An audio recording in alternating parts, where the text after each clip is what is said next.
All right, guys, let's go ahead and pick up where we left off. So we were talking about author's purpose used as pie to persuade, to inform, to entertain, right? So the first author's purpose that we're going to learn about is called persuade, to persuade. When an author is writing to persuade, it's when an author tries to get the reader to think or do something. Okay.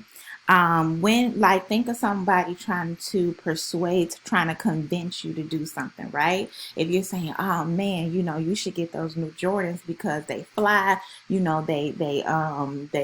they easy on your feet, they don't cost that much, blah blah blah. They're trying to get you to do it, right? So this is called persuasion, when the author wants you to think a certain way or do something, right? And there are going to always be some text clues that you can use. And some of the clues is that they're going to be using the word you, right? They're going to be talking directly to you as the reader. That is the number one clue for you to know that they're trying to persuade you to do something. Also, you might hear words like should, right? Like you should do this, right? You might hear words like try this, right? Or do this, right? They're giving you, these are some clues or hints that you may hear that the author will put in the text for you to be persuaded to do something. Now, when it says genres, we have to think about what are the types of texts that are usually used for persuasion, right? And it's usually in commercials, right? In commercials, they're trying to get you to buy something, right?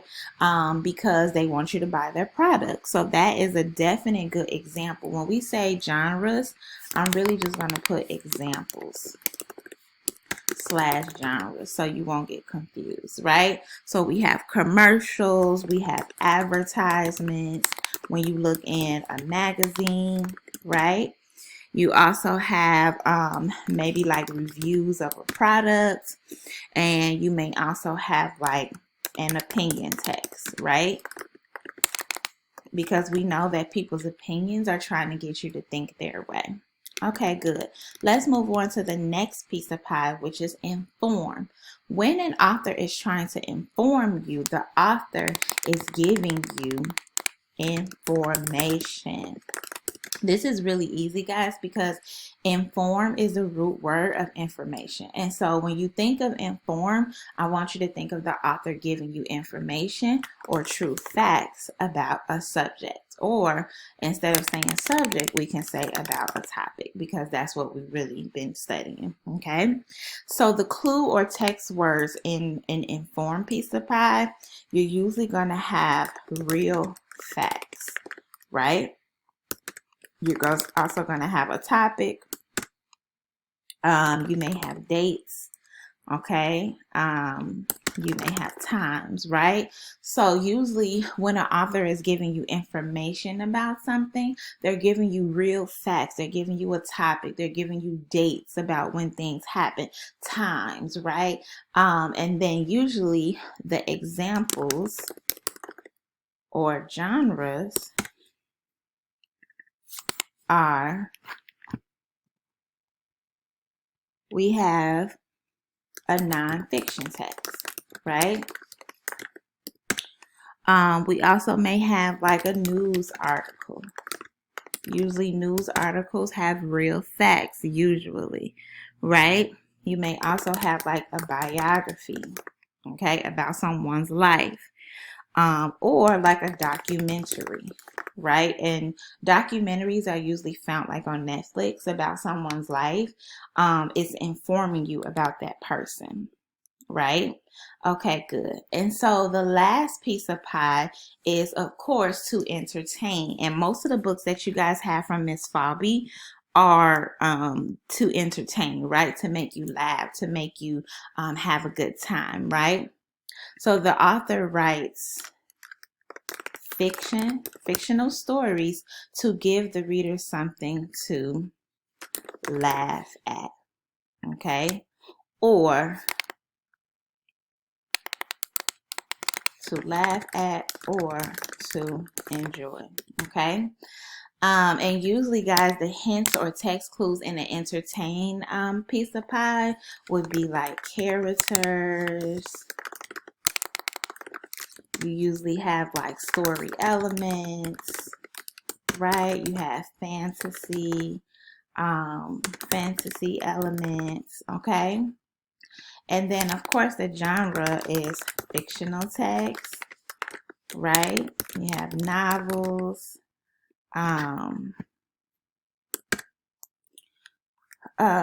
storybooks, right? All of these are usually used to entertain you. And I want you guys to look at this juicy, juicy piece of pie. So when you think of author's purpose, I want you to think of pie: to persuade, to inform, or to entertain, okay? Now let's keep on moving because we're running out of time. So let's think of passage 1. We're going to read passage 1 and we are going to think about what is the author's purpose and how do we know, okay? So while we're reading, we're going to mark up the text so we can see like what are the text clues that they are giving us so we can know how to mark this up or how to figure this out. So it says the Underground Railroad. First of all, I know the Underground Railroad was actually something real, right? That's a real thing because we talked about that when we were reading Harriet Tubman, right? So I'm going to go ahead and underline that because I know that that's a real fact. It was a secret organization which helped slaves escape to freedom. Of course, they're giving us the actual definition of the Underground Railroad. This is a real fact, okay? Many slaves were able to escape because of the conductors and station masters. The northern states were free states and slaves were free once they arrived in the north. Secret codes and signals were used to identify the conductors and station masters. So guys, when I think about the fact that the Underground Railroad was something that happened in real life and they're actually telling us what it is, I know that they are giving me real information, and so this author's purpose would be to inform. And how do I know? I know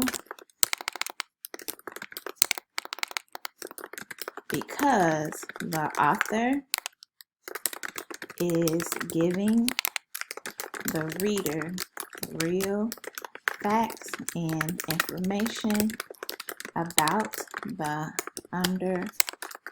Underground Railroad. Okay. All right, good. So that was really, look at how easy that was, right? So let's go on to passage 2. It says, the Slim-O-Matic will cause you to lose pounds and inches from your body in just 1 month. So first of all, the Slim-O-Matic is a machine, obviously, and they're using the word you, right? I want you to think about that clue. It says it will cause you to lose pounds and inches from your body in just 1 month. So this is sounding interesting because I want to lose weight, y'all. It says this amazing machine helps you, I see the word you again, to exercise correctly and provides an easy video to show you the proper way to exercise, okay? Send $75.99 and begin exercising today. So first of all, guys, they are constantly using the word you over and over and over again. When I think back to my author's purpose, and I can actually move back up to my board equals paper, I see that the text word you is in the persuade piece of pie. And so I know that this must be a commercial. They're trying to get me to buy something. And so they are persuading me to buy this product. So the author's purpose is to persuade.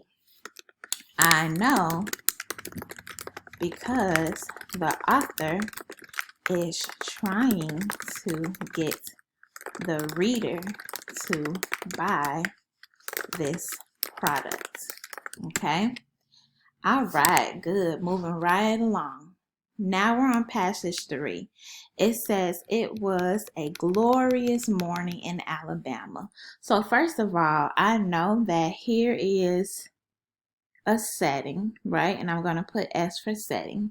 It says the sun was shining through the trees. Alan, they say Alan, this is a character, couldn't wait to find his fishing pole and call his friend Sam, here's another character, to go fishing. They had a great time on these early morning fishing trips. They took their dogs with them, and the dogs would swim in the lake while they fished. It was so funny to watch those dogs paddle around the lake. So first of all, guys, I see that this is actually in a story form, right? And it has the setting and it has characters. So it has some of the story elements. So I know that the author is using this type of text to entertain me because it has characters and it has story elements, right?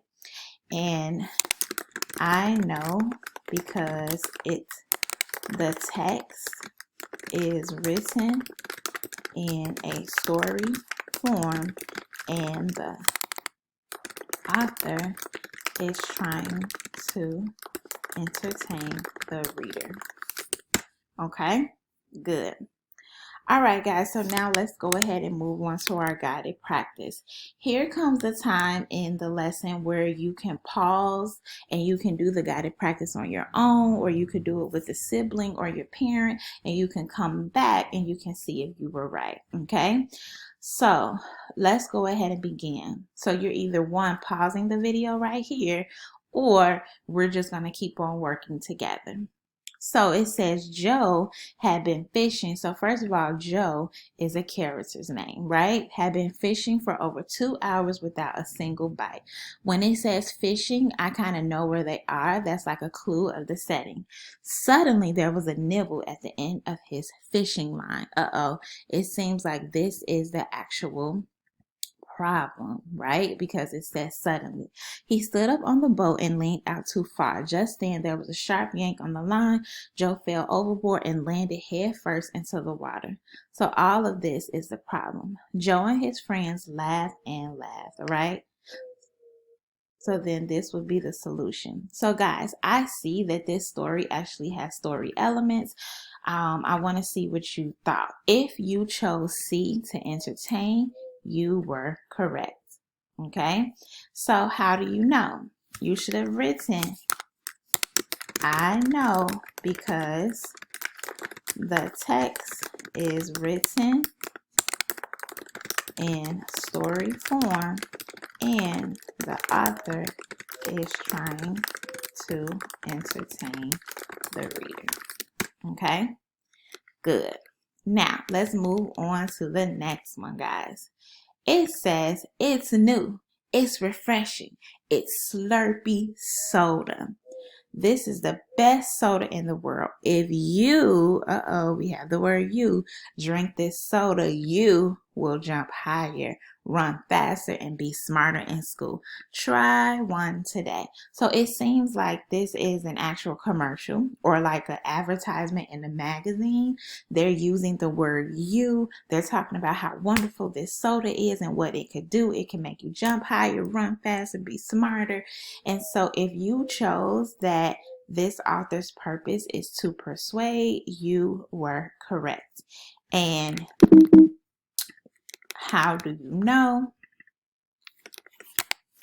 I know because the author is trying to get the reader to buy the soda. Okay, good. So if you got these correct, excellent job. That means that you are on your way to getting a 100% on your exit ticket. So now in the lesson comes the independent practice. We did the model, we did the guided practice together. Now this is your opportunity to do it on your own. I want you guys to really take the independent practice seriously. Do it, have your parents check it, and then that way when you go to your exit ticket, you will get a 100%. Okay, so I'm looking for all of those 100%s that'll let me know that you watched the video and that you were focused on the lesson, okay?